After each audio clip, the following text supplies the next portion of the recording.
תושבי בית שמש היקרים, כפי שאתם יודעים, ישראל במלחמה וגם בבית שמש הופעד מצב חירום.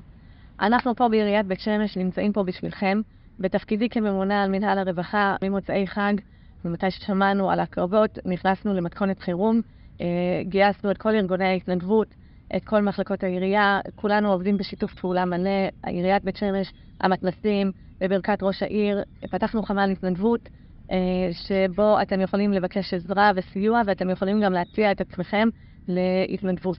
בנוסף, העירייה מתפקדת כדי לדאוג לכל הצרכים הבסיסיים של התושבים בזמן הקשה הזה.